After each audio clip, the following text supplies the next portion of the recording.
त्यात बहुतेक वेळा चूक सुजितचीच होती. अगदी आजच्या हल्ल्यात सुद्धा त्याचीच चूक होती डॅड. आणि खरं तर काय? नाही डॅड, मला फक्त इतकंच म्हणायचं होतं की तुम्ही सुजितची काळजी घ्या. मला तिथे यायला जमत नाहीये, त्यामुळे तुम्ही. संचिता, तू आता काय म्हणालीस? आजच्या हल्ल्यात काय? संचिता, मला स्पष्टपणे सांग. सांगते डॅड. सुजितने मला स्ट्रिक्ट वॉर्निंग दिली होती की तुम्हाला याबद्दल काही सांगायचं नाही, म्हणून मी काही बोलले नाही. डॅड, मी तुम्हाला सांगते, पण प्लीज यात तुम्ही पोलिसांना इन्व्हॉल्व नका करू प्लीज. का? जर या सगळ्यात पोलिसांना इन्व्हॉल्व केलं तर पोलीस त्या अटॅकर्सना पकडतील. त्या अटॅकर्स कडून माहिती मिळेल आणि सुजित पकडला जाऊ शकतो. काय? हो डॅड, हा सगळा प्लान सुजितचा होता डॅड. तुझं डोकं ठिकाणावर आहे का? काय बोलतेस काय तू? Dad dad dad dad dad dad please please please please please trust me. मी तुम्हाला सगळं सांगते. फक्त प्लीज या सगळ्यात पोलिसांना इन्व्हॉल्व करू नका. ती स्वानंदी सुद्धा तिथे आली आहे हे सगळं सांगायला. पण प्लीज तुम्ही स्वानंदीला आणि मणीला तिथून पाठवा डॅड परत प्लीज. कारण हे सगळं पोलिसांना कळलं तर सुजित हडकेल डॅड. वाट लागेल सगळी. Please please please dad please. ठीक आहे, बघतो मी. हां हां.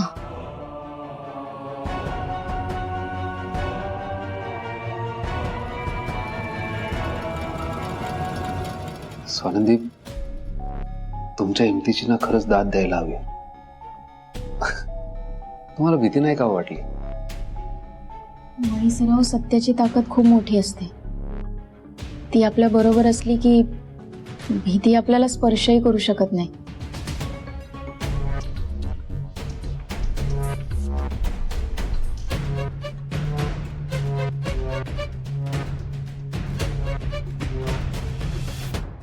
पोलिसांचा फोन आला होता. त्यांना काहीतरी क्लू मिळालाय की त्यांचं काम करतायत, तेव्हा ते इथे काही येणार नाहीत. उद्या सकाळ होईल. मला असं वाटतंय तुम्ही घरी जा. तुम्ही दोघेही दमलेले असाल आणि स्वानंदीनं इथे हॉस्पिटलमध्ये थांबणं हे योग्य नाहीये. इन्फेक्शन होऊ शकतं. मी आहे ना इथे, तुम्ही जा. साहेब, तुम्ही आमच्या काळजीपोटी बोलताय कळतंय, पण खरंच साहेब, आम्ही खरंच थकलो नाहीये. आणि पोलीस आल्यानंतर स्वानंदीचं आणि पोलिसांचं बोलणं होईल, कारण त्या साक्षीदार आहेत. आम्ही थांबतो इथे. मणी, जा सांगतोय ना. आणि हे बघ, तुझ्यापेक्षा स्वानंदी आणि तिच्या पोटात वाढणाऱ्या बाळाची मला जास्त काळजी आहे. तेव्हा तुम्ही दोघेही घरी जा आणि आराम करा. मी इथे आहे.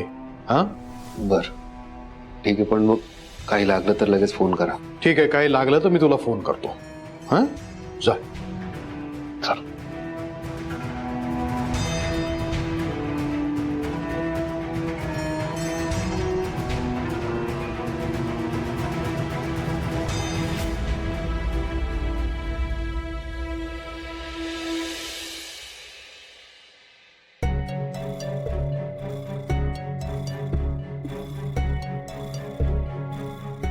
स्वानंदी, साहेबांनी असं अचानक घरी जायला लावलंय त्याचं आश्चर्य वाटतंय मला. मलाही आश्चर्य वाटलं जेव्हा साहेब म्हणाले तुम्ही दोघंही घरी जा. आणि पोलीस, त्यांना असा कुठला महत्वाचा पुरावा मिळाला की ते सुजितला बघण्याऐवजी डायरेक्ट त्या हल्लेखोराला शोधायलाच गेलेत? मणी सर, मला असं वाटतंय संचिताचीच यात काहीतरी चाल असणार.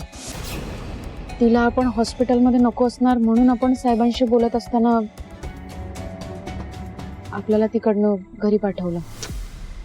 चला ठीक आहे, असं मानलं जरी आपण की संचिताने गळ घातली साहेबांना आपल्याला घरी पाठवण्यासाठी, पण तरी सुद्धा पोलीस असे कशाच्या जीवावर गेले त्या हल्लेखोराला शोधायला? मला असं वाटतंय ह्यात नक्की संचिताचाच काहीतरी फायदा असणार. फायदा असेल की नुकसान असेल स्वानंदी? जर पोलीस आले तर आपण त्यांना त्या हल्लेखोराबद्दल माहितीच देऊ ना. असं तर नाहीये ना की संचिताला ते हल्लेखोर पकडले जावे असं वाटत नाहीये.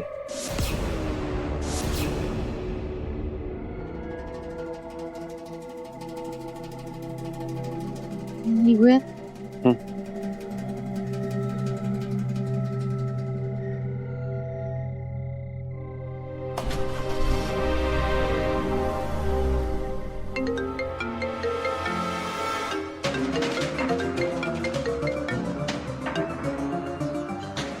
Hello dad. हॅलो संचिता, काय प्रॉब्लेम झालाय मला सगळं डिटेल मध्ये सांग. काय घोळ घातलाय सुजितरावांनी आता? सांगते डॅड, सगळं सांगते. डॅड, हा सगळा प्लान सुजितचा होता. सुजितने स्वानंदीला मारायची सुपारी दिली होती डॅड. ते गुंड आपल्या घरात स्वानंदीला मारायला आले होते. सुजित आणि मी पार्टी करून घरी आलो. सुजित खूप प्यायला होता डॅड. मणी आम्हाला घेऊन आला आणि चालता चालता सुजित मणीच्या रूमच्या बाहेर पडला. म्हणून कदाचित मणीने त्याच्याच रूम मध्ये सुजितला झोपवलं. आणि गुंडांना हेच माहित होतं की मणी रूम मध्येच असणार ना स्वानंदी. म्हणून गुंडांनी स्वानंदी समजून सुजितवर वार केले डॅड. हे सगळं सुजितमुळे घडलंय डॅड. यात माझा काही हात नाहीये. हा सगळा प्लान सुजितचा होता डॅड. वाटलंच होतं मला की हे प्रकरण वाटतं इतकं सोपं नाहीये. सुजित आहे म्हटल्यानंतर काहीतरी घोळ घालणारच. काय ना, तुम्हाला किती वेळा जरी समजावलं ना तरी सुद्धा तुम्ही समजत नाही आहात. काय तू आणि सुजित दोघही खड्डे खणता आणि झक मारत मला ते बुजवावे लागतात, नाहीतर मीच त्याच्यात पडू शकतो.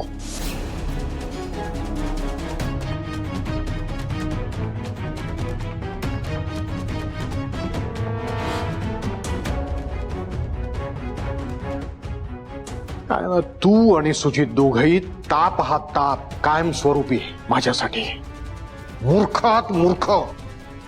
एक्झॅक्टली डॅड, तुम्ही करेक्ट बोलताय. तुम्ही सुद्धा खड्ड्यात पडू शकता डॅड. म्हणून मी म्हणते की स्वानंदी आणि पोलिसांची भेट होऊ देऊ नका, कारण त्याचा धोका तुम्हालाही आहे ना. जर स्वानंदीने पोलिसांना सगळं सांगितलं तर सुजित हॉस्पिटलमधून घरी न येता डिरेक्टली जेलमध्ये जाईल डॅड. आणि त्याचा सगळ्यात जास्त त्रास तुम्हालाच होईल.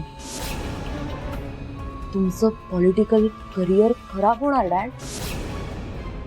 तुमचं रेप्युटेशन, तुमची इमेज सगळ्याला गालबोट लागणार डॅड. म्हणूनच मी सांगतेय की सुजित जर वाचला तरच तुम्ही वाचा. ठेव फोन.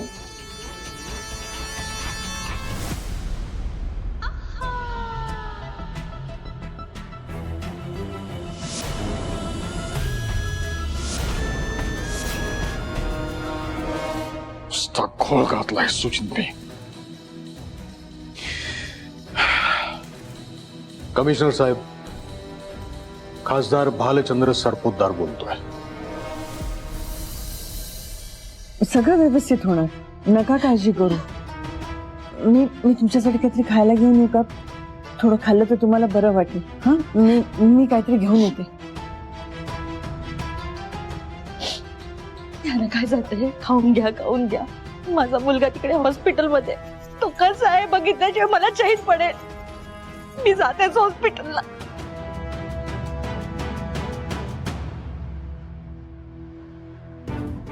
शालिनी मॅडम, कुठे निघाले होतात तुम्ही? कुठे मी हॉस्पिटलला चालले. मॅडम ऐका माझं, तुम्हाला इतक्या रात्री हॉस्पिटलला जाता येणार नाही. आणि तसंही आता इतक्या लेट व्हिजिटर्सना अलाउड नसतं. तुम्ही आत या प्लीज. शांत बसा. तू कोण मला नको जाऊ म्हणून सांगणारी? माझा सुजी तिकडे हॉस्पिटलमध्ये आणि तू मला नको जाऊ सांगतेस? मला माहितीये तुम्हीच त्याच्यावर हल्ला घडवलाय. मला माहितीये तुम्हाला घरावर, प्रॉपर्टीवर कब्जा हवाय म्हणून तुम्ही आम्हाला संपवण्याचा प्लॅन करताय. तुम्ही काय बोलताय शालिनी मॅडम? तुम्हाला सर प्लीज. शालिनी मॅडम, हे बघा, मी तुमची परिस्थिती समजू शकते. सुजित सरांवर हल्ला झालाय, तो मुलगा आहे तुमचा. तुमचं दुःख आणि राग समजू शकते मी. पण साहेबांनी तुम्हाला हॉस्पिटलमध्ये नेलं नाही कारण हॉस्पिटलमध्ये खूप धावपळ सुरू असणार आणि ते सगळं तुम्ही नाही बघू शकणार, म्हणून तुम्हाला घरी राहायला सांगितलंय. पण मी घेऊन जाईन तुम्हाला हॉस्पिटलमध्ये, तुम्ही नका काळजी करू. आणि सुजित सरही लवकरात लवकर बरे होतील. आता तुम्हाला सुजित सरांना बघायचंय ना? एक मिनिट.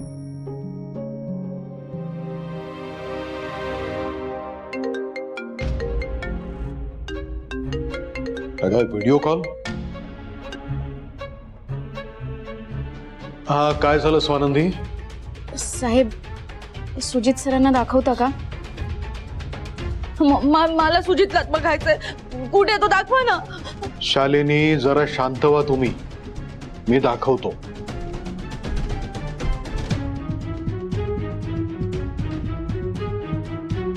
सुजित, काय झालंय बाळा तुला? लवकर ये ना घरी. शालिनी तुम्ही जरा शांत व्हा, मी तुम्हाला नंतर फोन करतो.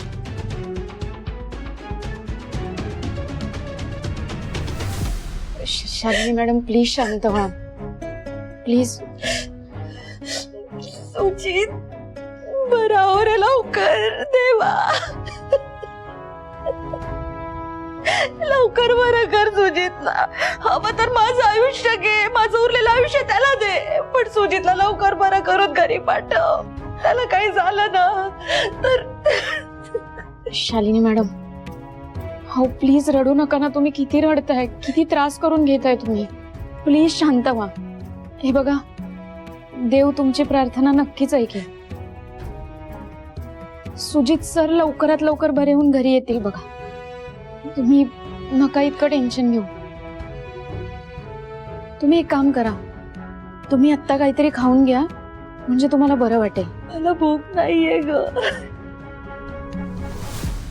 सुजितला काही झालं ना तुम्ही जगू शकणार नाही.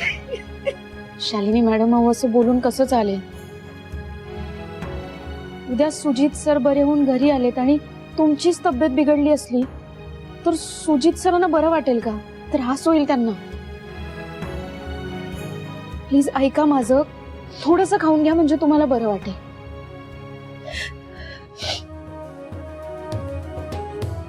तुम्ही एक काम करा, आपण तुमच्या खोलीत जाऊ. तुम्ही तिथे थोडंसं खा आणि आराम करा. मी आहे, मी आज तुमच्या बरोबरच झोपते. चला.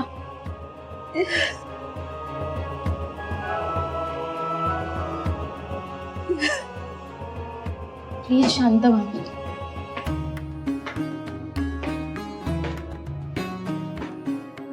बघितलं नाही, शालिनी मॅडमने स्वानंदीला इतका त्रास दिलाय आजपर्यंत, पण स्वानंदी ते सगळं विसरून त्यांना मदत करताय.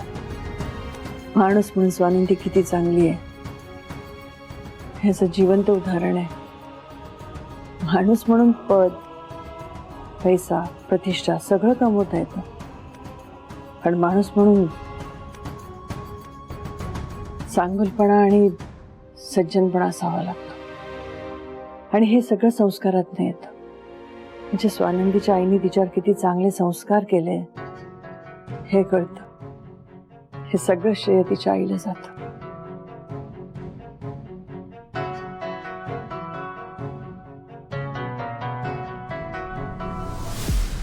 मॅडम, अहो तुम्ही जेवायचंही नाही म्हणताय, कमीत कमी दूध तरी प्या. हो, तुम्ही रडून रडून तुमचे हाल खराब झालेत. थोडंसं दूध प्या, नाही तर विकनेस येईल तुम्हाला, तुमचा बीपी लो होईल. नाही ग स्वानंदी, काही इच्छा नाहीये माझी. मॅडम, अहो असं नका ना करू प्लीज.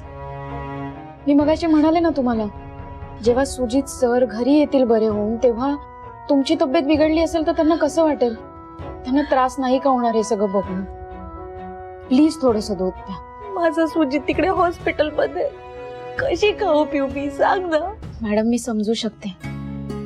अहो पण घरची एखादी व्यक्ती आजारी पडली तर बाकीच्यांनी खचून न जाता त्या परिस्थितीचा खंबीरपणे सामना करायला नको का?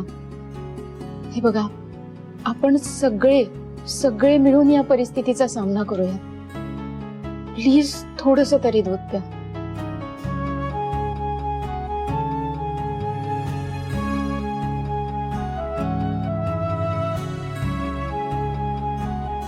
हे स्वानंदी, माझा सुजित नक्की बरा होईल ना ग? त्याचं केवढं रक्त सांडलं होतं, केवढं लागलं होतं त्याला. मला काही कळत नाही. सुजित बरा होईल ना ग? सुजित सरांना काहीही होणार नाही. सुजित सर लवकरात लवकर बरे होऊन घरी येतील. हा, आता त्यांना रिकवर व्हायला कदाचित थोडा वेळ लागेल, पण सुजित सर बरे होतील. तुम्हाला माहितीये, सुजित सर खूप स्ट्रॉंग आहेत. नाहीये माझा सुजित स्ट्रॉंग. तो दाखवतो मी स्ट्रॉंग आहे, पण नाहीये. मला विचार ना. अगं लहान असताना एकदा धाडकन पडला. आपण स्ट्रॉंग आहोत, आमच्या समोर रडला नाही. दुसऱ्या खोलीत जाऊन रडला आणि दुसऱ्या दिवशी बघितलं तर पाय एवढा सुजलेला त्याचा. प्लास्टर मध्ये होता पाय. 1 महिना लागला. खूप त्रास झाला ग त्याला. सुजित सर लहानपणापासूनच हट्टी होते का? हट्टी? अगं केवढा हट्टी होता तो. एकदा माहितीये, रात्री 11 वाजता हट्ट धरला मला घोड्यावर बसायचे. आता रात्री 11 वाजता घोडा कुठून आणणार? पण नशिबाने ह्यांचे एक मित्र आहेत, त्यांचे घोडे रेसकोर्स वर आले होते. मग केवढ्या फोनाफोनी केलं आणि काय करून आम्ही रेसकोर्स वर गेलो. मग घोड्यावर बसवलं त्याला. तेव्हा कुठे तो शांत झाला आणि घरी येऊन झोपला. काय सांगता काय? सुजित सरांची कमालच म्हणायची. आम्ही त्याचे सगळे हट्ट पुरवले ग, एकुलता एक म्हणून. सुजित बरं होईल ना ग? मला खूप काळजी वाटते त्याची. शालिनी मॅडम, तुम्ही नका काळजी करू. सुजित सर लवकरात लवकर बरे होतील आणि घरी सुद्धा येतील.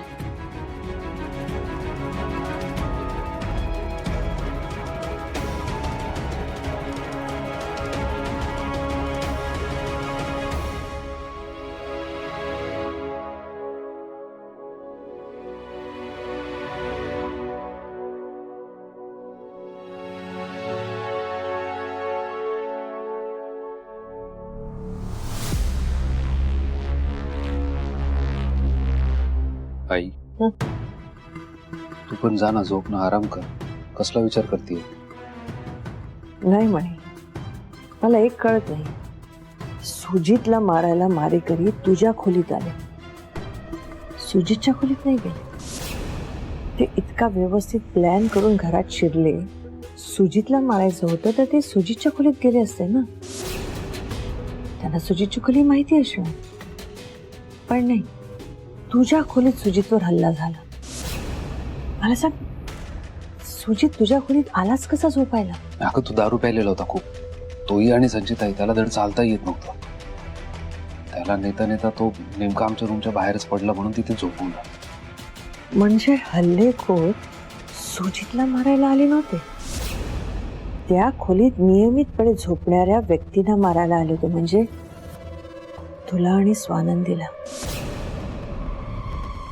सुजित तिकडे योगायोगाने आला होता.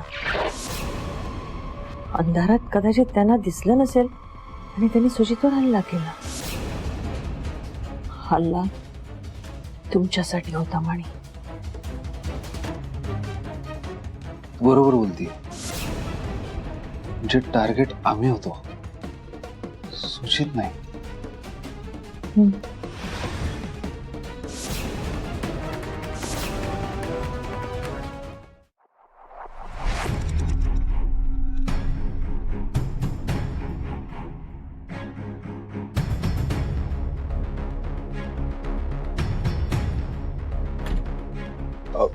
सिस्टर, सुजित कसा आहे? ठीक आहे ना? त्यांची तब्येत खालावली आहे, खूप क्रिटिकल आहे. पण अहो, देवा माझ्या सुजितला वाचव, त्याला काही होऊ देऊ नकोस.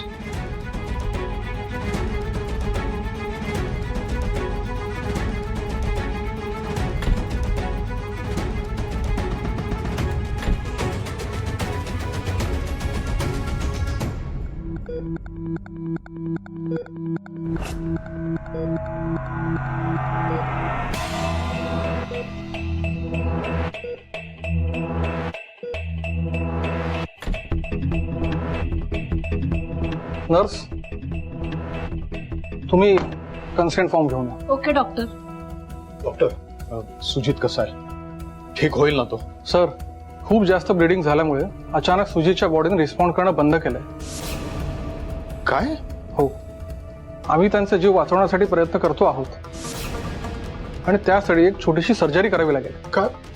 आणि त्यासाठी आम्हाला तुमच्या परमिशनची गरज लागेल. डॉक्टर हा कन्सेंट फॉर्म तुम्ही भरा, सही करा याच्यावरती, म्हणजे मी पुढची प्रोसिजर सुरू करतो. हो. एक मिनिट.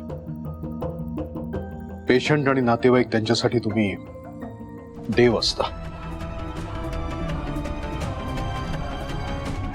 तुम्ही माझ्यासाठी देव आहात. सुजितचा बाप म्हणून मी तुमच्या समोर हात जोडतो. माझ्या सुजितला वाच. सर, आम्हाला देव म्हणू नका. आम्ही पण तुमच्यासारखीच माणसं आहोत. फक्त आमच्याकडे पेशंटला इलाज करण्याचं शिक्षण आहे. आमचे प्रयत्न चालू आहेत. तुम्ही या फॉर्मवरती सही करा. तुम्ही खऱ्या देवाची प्रार्थना करा, जो वर बसला आहे, ज्याच्या हातामध्ये सगळ्यांच्या आयुष्याची दोरी आहे. We are doing our best. तुम्ही प्लीज साईन करा. ठीक आहे.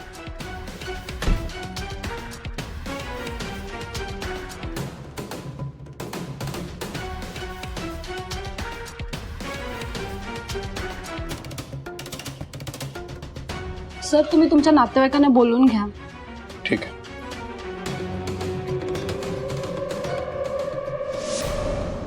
काय? बरं बरं बरं, साहेब साहेब साहेब तुम्ही शांत व्हा. मी येतो. हो, लगेच. काय झालं म्हणे? आई, सुजितचं ऑपरेशन आहे आणि साहेब त्यामुळे जरा अस्वस्थ झालेत. ते मला बोलवतात सोबत म्हणून.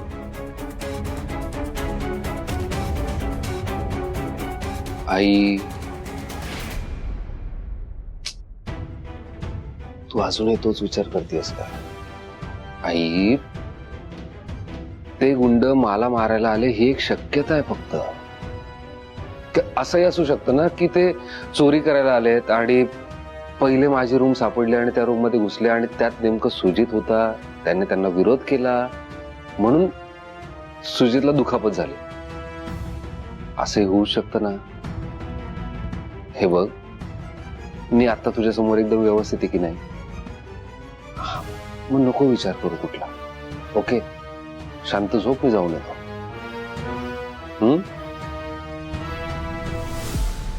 मी आलोच.